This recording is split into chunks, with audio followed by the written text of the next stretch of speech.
አብዱልፈታህ አሲሲ በፍጹም ኢትዮጵያን አልመታም ወይም ኢትዮጵያን አላስፈራራም ስላለ ተበሳጭቷል።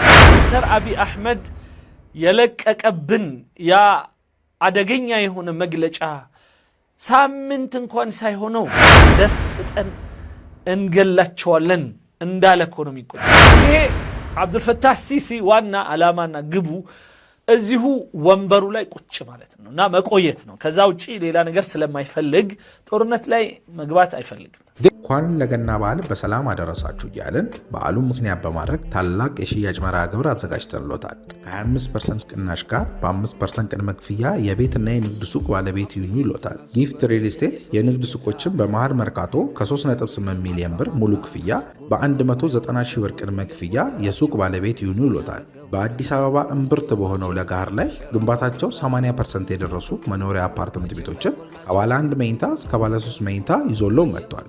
ባለ 1 መኝታ 65 ካሬ በ360 ሺህ ብር፣ ባለ 2 መኝታ 108 ካሬ በ612 ሺህ ብር፣ ባለ 3 መኝታ 164 ካሬ በ920 ሺህ ብር ቅድመ ክፍያ ብቻ ከፍለው የቤት ባለቤት ይሆኑልዎታል።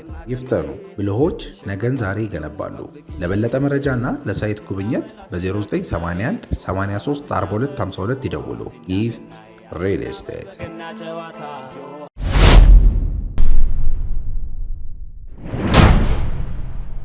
النهارده كان في كلام للسيسي عن سد النهضه.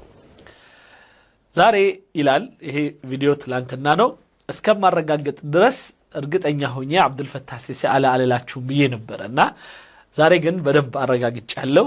ከተለያዩ ጣቢያዎች ኢንክሉዲንግ አልጀዚራ በተለያዩ ጣቢያዎቹ ላይ የአብዱልፈታህ አሲሲ የአፍሪካ በሩሲያ ወይም ሩሲያና አፍሪካን አንድ ላይ ያጣመረ የሆነ አንድ ጉባኤ አቋቁመው ወይም አንድ ጉባኤ አካሂደው በዛ ጉባኤ ውስጥ ምንም እንኳን የተናገረው ንግግር በድምጽ እስካሁን ድረስ ባላገኘው ነገር ግን የተለያዩ ጣቢያዎች የሌሎችም ከግብጽ ውጭ የሆኑትም ጣቢያዎች በደንብ ያረጋገጡት ነገር ምንድነው? አብዱልፈታህ አሲሲ በዚህ በህዳሴ ግድብ ዙሪያም ሆነ በናይል ጉዳይ ላይ ኢትዮጵያን በፍጹም አላስፈራራሁም ወደፊትም አላስፈራራም ብሏል ይለናል።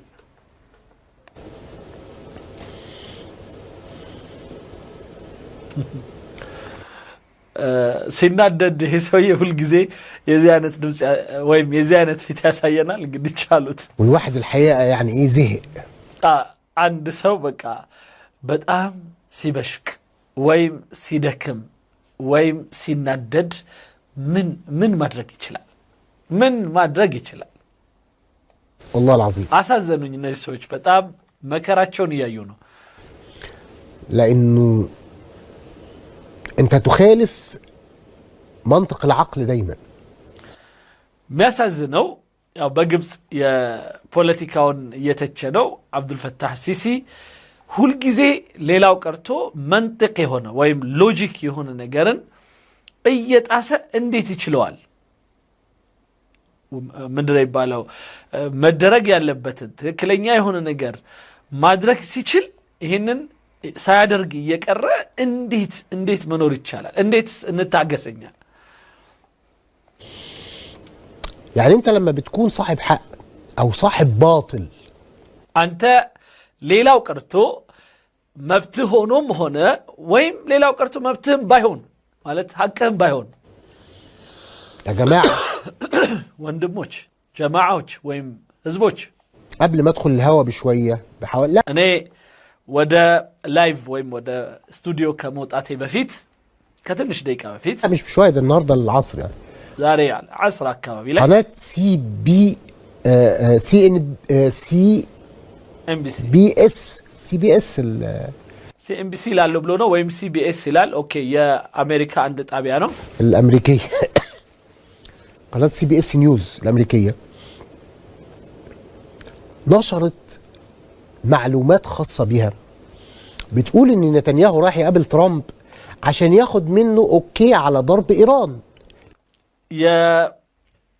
ናታንያሁ የእስራኤሉ ጠቅላይ ሚኒስትር ናታንያሁ ትራምፕን አገኘው ይላል እና ትራምፕን ያገኘውና ያወራው እባክህን ኢራንን እንድደበድባት ፍቀድልኝ ብሎ ነበር لانه لازم يضرب ايران تاني ምክንያቱም ሁለተኛም ድጋሚ ኢራንን መምታት ስለሚፈልግ ومش ياخد منه اوكي على انه يضرب ايران ስለዚህ እርግጥ ነው እሱን ኢራንን እንዲመታ ኦኬ እስከሚለው እየጠበቀም አይደለም ወይም ደግሞ እንዲለውም ፈልጎ አይደለም عشان امريكا تشترك معاه في الضربه የሚፈልገው ራሱ አሜሪካ ከሱ ጋራ እንድትሳተፍ ነው انه شايف ان ايران تعافت من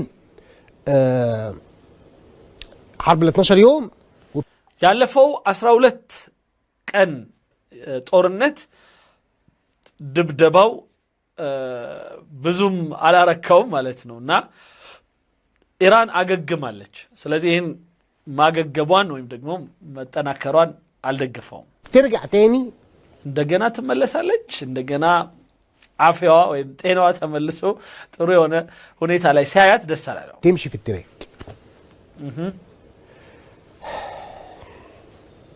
احنا بقى እኛ ግን እንግዲህ እስራኤል ሌላው ቀርቶ በባጢል ነው የሚለው ያለ ሐቅ ኢራንን ለመደብደብ እየተዘጋጀች እኛ ግን ይላል እኛ ግን بنقول لا لا لا እኛ ግን ኖ ኖ ኖ ኖ አብዱልፈታህ አሲሲ በፍጹም ኢትዮጵያን አልመታም ወይም ኢትዮጵያን አላስፈራራም ስላለ ተበሳጭቷል اثيوبيا دي زي الفل ኢትዮጵያችን አሪፍ ናት ምንም ችግር የለባትም ለምንድን ነው የምትመታው ለምንድን ነው ምናስፈራራት احنا ما نهددش اثيوبيا ابدا በፍጹም ኢትዮጵያን ልናስፈራራ አንፈልግም ይላል አብዱልፈታህ አሲሲ لم نهدد اثيوبيا ابدا እኛ እስካሁንም ድረስ ኢትዮጵያን አላስፈራራናት احنا لينا بس طلب صغير عندكم كده ነገር ግን ትንሽ ጥያቄ ብቻ ነው ያለን ትንሽ لو يعني تسمحوا بتفقዱ ከሆነ እሱም የምትፈቅዱ ከሆነ ኢትዮጵያኖች አንድ ጥያቄ አለ هو حقنا بس في الميه ما تحافظوا عليه ይሄ ውሃችንን ሐቃችንን የኛን ብቻ ስጡን እናንተ ጋር ተያዙት እባካችሁ بس ይሄን ብቻ ነው ፈልገው ብቻ دي تصريحات فخامه الزعيم النهارده ይህ በዛሬው ዕለት ወይም ትላንት ማለት ነው የእኛ መሪያችን ታላቁ አብዱልፈታህ አሲሲ የተናገረው ንግግር ነው سوري وهو بيتكلم على لا نواجه اي اشكاليه ما عندناش مشكله مع اثيوبيا እኛ ከኢትዮጵያ ጋር ምንም ችግር የለብንም ምንም አይነት مطلبنا بس ان احنا ما حدش يجي عند حقنا في الميه ብቻ ዋናው رغم خلافنا مع اثيوبيا ما هددناهمش ابدا እኛ እስካሁንም አላ አስፈራራናቸው ወደፊትም አናስፈራራም ግን ከውሃችን ላይ ሐቃችንን ትንሽ ስጡ ايمانا منا بان الخلافات تحل عبر الحوار والحلول السياسيه اما القوه دي ما ምክንያቱም እኛ ምናምነው እንዲህ አይነት የፖለቲካዊ ልዩነቶች በውይይት ብቻ እንደሚፈቱ ነው ይሄንን የት ነው የሚለው ሲባል አፍሪካውያኖች በተሰበሰቡበት ምክንያቱም አፍሪካዎች ጋር በተሰበሰበበት እደነፋለው ቢል አደብ ያስይዙታል ምክንያቱም ለኢትዮጵያ ያላቸው አቋም ለኢትዮጵያ ያላቸው ይታወቃል ስለዚህ ያለው ድል ነው እኛ እናስፈራራ በጠባይ ነው የምንጠይቀው ነው የሚለው ይሄ አብዱልፈታህ አሲሲ ሁለት ፊት ذul وجهين ኒፋቅ እዛ ጋር ብቻውን ሲሆን አረቦች ጋር ሲሆን የነሱ ሚዲያ ሲሰበሰቡ سنزعزع المنطقه اللي يقرب مويه مصر خط احمر وجن وكذا يهدد ويعربد ويعمل حركات كمان يعني نسور النيل الأول والثاني وحماة النيل هذه العربدة الجوية التي كنا نسميها غربان النيل كلها اختفت لك أفريقيا يعني سيسبسب والنزيل يقروش بمولو يتفعلوا النام عدبنا سرعات يالله سوهونو لما قرب يمكر ملناش علاقة بيها خالص احنا مش بتوع الكلام ده يا أستاذ يا وري سوتش عدلنا النام እንዲሁ የማስፈራራት እንደዚህ ያን ነገር የለብንም ያ በጸባይ በውይይት ነው ምናምነው ይህንን ጉዳይ በውይይት እንደምንፈታው እርግጠኛ ነን ይላል እዚህ ጋር ጽሁፍ قرار اي دوله افريقيه يجب الا يكون على حساب مصالح دوله اخرى ዋናው የአንድ አፍሪካዊት ሀገር ውሳኔ የሆነ ሀገርን ጥቅምና እንደዚሁም ፍላጎት የሚጫን የሚጎዳ ብቻ እንዳይሆን ይደረግ ነው ምንለው احنا ما بندخلش في حد ولا بنعمل كذا والكلام كله. ስለዚህ ማንንም ግን በውስጥ ጉዳዩ አንገባም አናስፈራራም ምንም ነገር ደግሞ አናደርግ። طيب يا جماعه يعني انا راضي ذمتكم عشان بس الواحد ايه خلقه بقى ضيق وصحته مش ولا بد. ينفع انك تقلع كل اوراقك وادواتك بهذا الشكل؟ ታዲያ እስኪ እንደው እስኪ ፍረዱኝ እባካችሁ እንደው ሁሉንም መጫኛ ወረቀቶቻችንን በዚህ መልኩ አስረክበን ምንም ነገር እንደሌለን አምነን በቃ ይሄው ነው ብለን እጅ ልንሰጥ ይገባል? ምንም ነገር አናደርጋችሁም ብለን ልንነግራቸው ይገባል?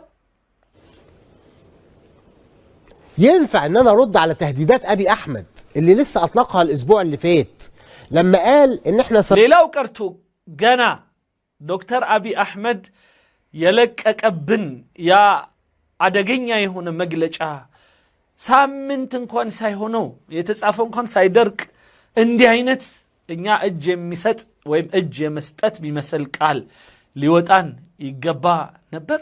نقتل اولادنا اسف يعني والله بتقرف بس عشان زي الامل اللي في الراس يعني. ታቃለ ዶክተር አብይ አህመድ እኮ አጠቃላይ ንግግሩ ሲታይ ትርጉሙ የሚመስለው እንደው ቃሉ በጣም ቢከብደኝም ልበለውና ጸጉር ላይ እንኳን ያለ አይነት ቅማል ያችን እንኳን ያለ አላከበረንም እና ደፍጥጠን እንገላቸዋለን እንዳለ እኮ ነው የሚቆጠረው።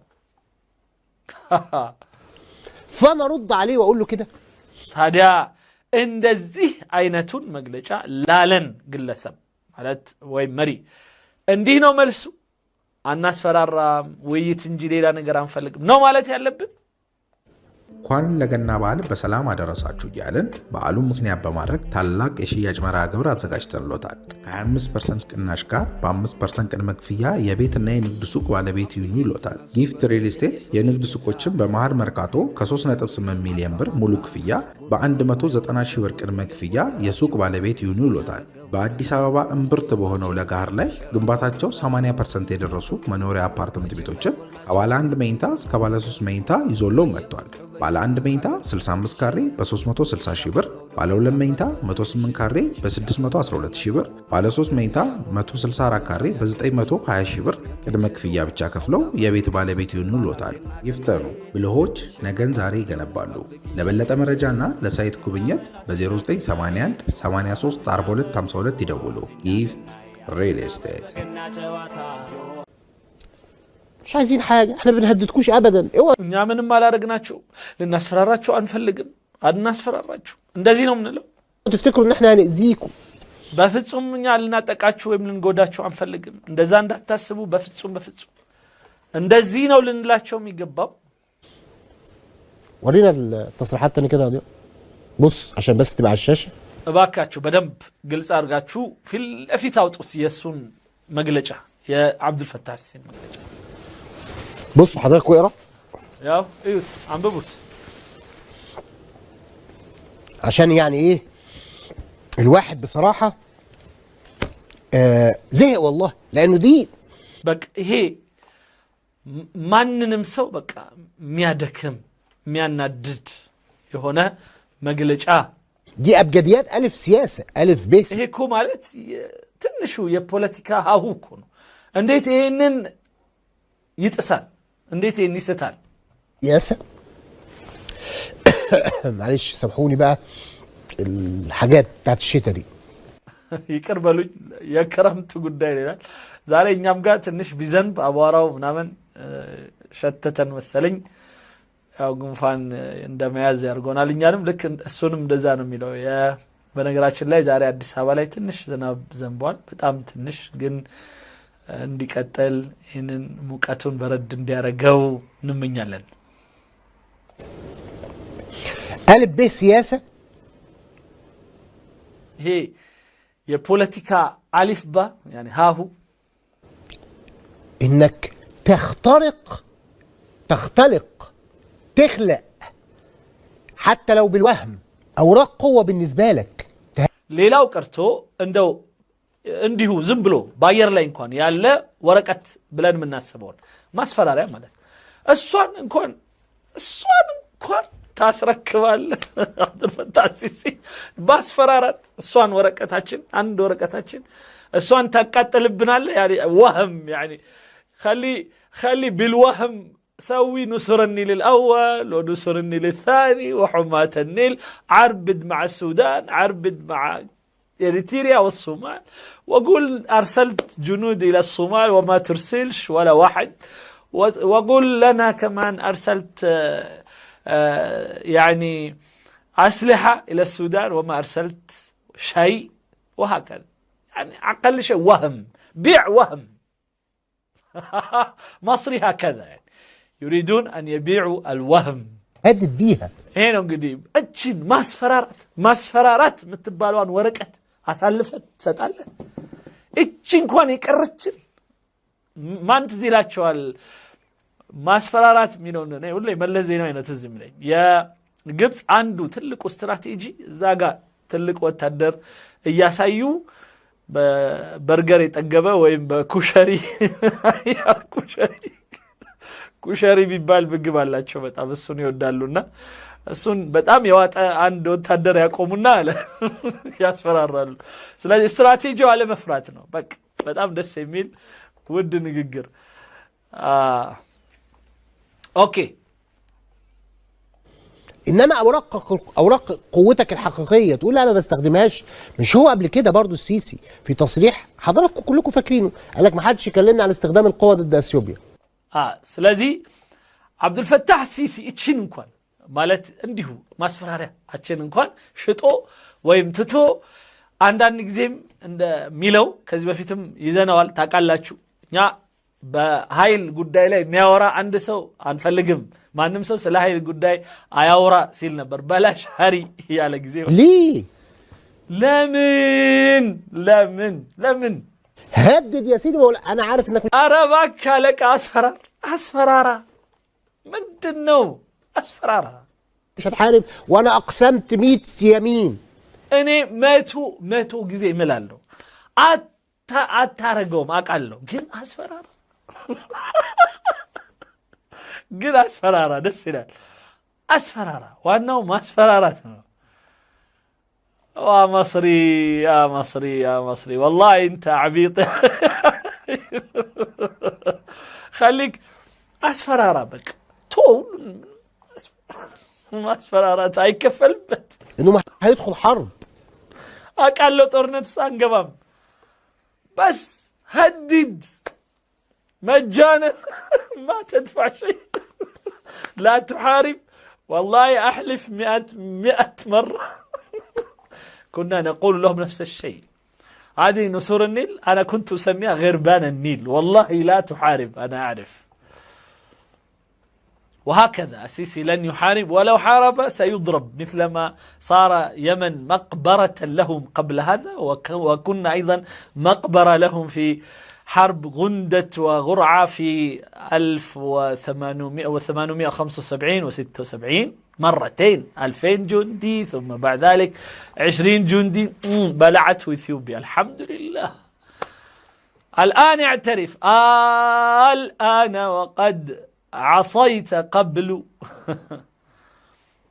دزانو فرعون هو اللي مجرشا كبيرا ميامنو هونم يامنو يمثلال لانه هدفه الاساسي البقاء الكرسي واللي بيدخل حرب ده بيبقى مش ايه عبد الفتاح السيسي وانا علامانا قبو እዚሁ ወንበሩ ላይ ቁጭ ማለት ነው እና መቆየት ነው ከዛ ውጪ ሌላ ነገር ስለማይፈልግ ጦርነት ላይ መግባት አይፈልግም دينا بتفك አለዛ ጦርነት ውስጥ ከገባ ይረበሻል انا بقولكش حرب بس هدد ግን እኔ አሁንም በፍጹም ተጋደል አላልኩም ግን አስፈራራ ምን አለበት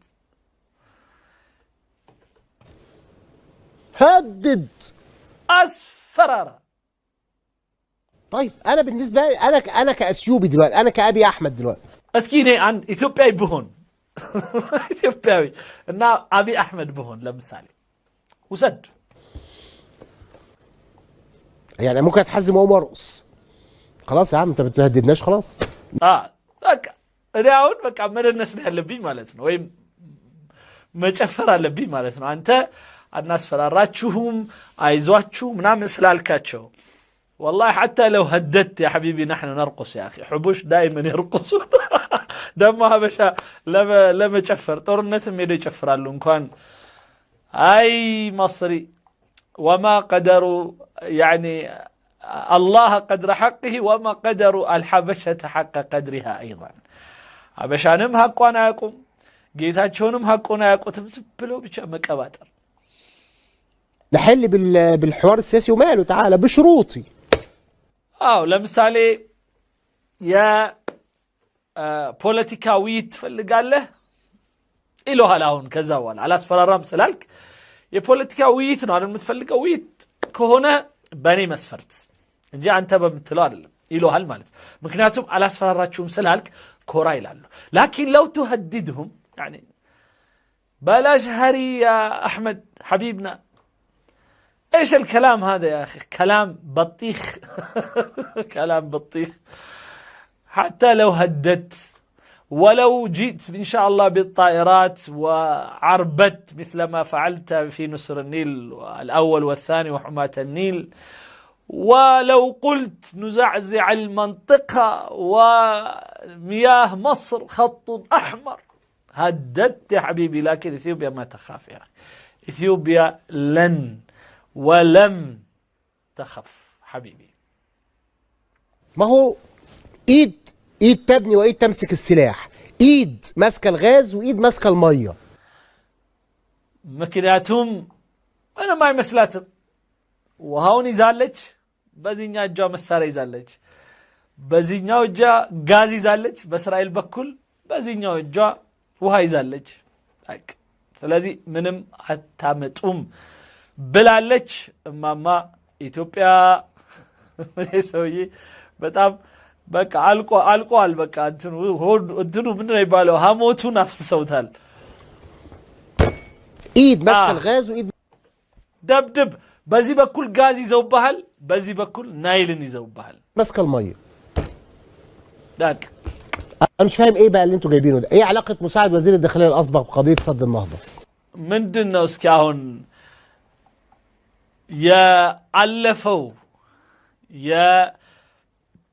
የሚኒስትር ደጋፊ ወይም ደግሞ አጋዥ ብላችሁ ያስቀመጣችሁት እና ህዳሴ ግድብ ምን ያገናኘዋል ይላል يعني ايه علاقته بس يلا اي حد يقول حاجه السيد ዝም ብሎ ብቻ ማውራት ስለ ህዳሴ ግድብ ዝም ብሎ መበጥረቅ እንዲሆነ ግድቡ እንዲሆነ መብራቱ ውሃው ተርባይኑ አይሰራም ውሃው ሞላ ውሃው ተደፋ سمير المصري تعال نشوف الجماعه الاثيوبيين بقى بيردوا علينا ازاي اسكي ኢትዮጵያኖቹ ምን እንደሚሉን ስማ شوف يا عم السيسي الجماعه الاثيوبيين بيردوا علينا ازاي وريني ያው እስኪ ኢትዮጵያኖቹ ምን እንደሚሉ ስማ هذا عملنا لإنتاج طاقة متجددة سلمية لا يوجد شيء خفي وفيما يتعلق بالإدارة إثيوبيا قادرة على إدارته ولكن إثيوبيا يدعسي قدبوا علي من متدبقوا نقر كل نقر في اللافت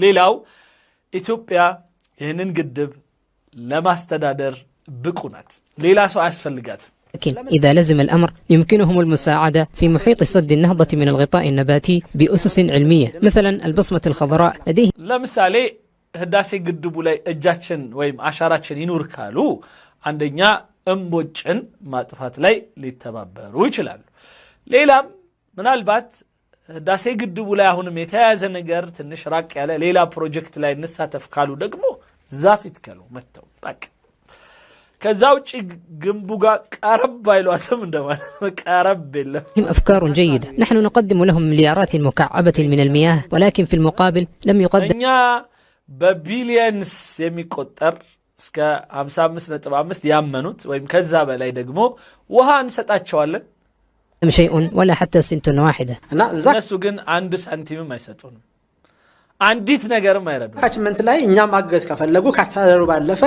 استي 5 سنتيم كونتريبيوت إنها استراتيجية للسيطرة على نهر أباي لكن الآن السد في ملعب إثيوبيا ودون الخوض في التفاصيل فلذا الآن أسي كفلقو بتلعية የአረንጓዴ አሻራ ሌሎችም ልማቶች ላይ ይሳተፉ። በቃ እሱ እንዳለው ሌላው እዚህ ህዳሴ ግድብ ላይ በማንኛውም ሁኔታ መሳተፍ የሚፈልጉበት ነገር ካለ ከዛ በፊት እስኪ በመንሰጣቸው አገልግሎት በሳንቲም እንኳን ያምጡ አንድ ሳንቲም ይርዱ እስኪ يجب عليهم التعاون من خلال بناء روابط اقتصادية نعتقد أن ለዚህ ኢኮኖሚያዊ የሆነ ትስስር በማድረግ ታማኝነታቸውን እውነተኛነታቸውን ደጋፊነታቸውን ያሳያሉ مصر هي من أكبر الدول في استيراد السلع الإثيوبية وهي سوق تقدر قيمتها بمليارات الدولارات ونعتقد أنه من المناسب التخلي عن استراتيجية القيام بما تفعله الآن والتعاون مع إثيوبيا ስለዚህ ግብጽ አንድ በጣም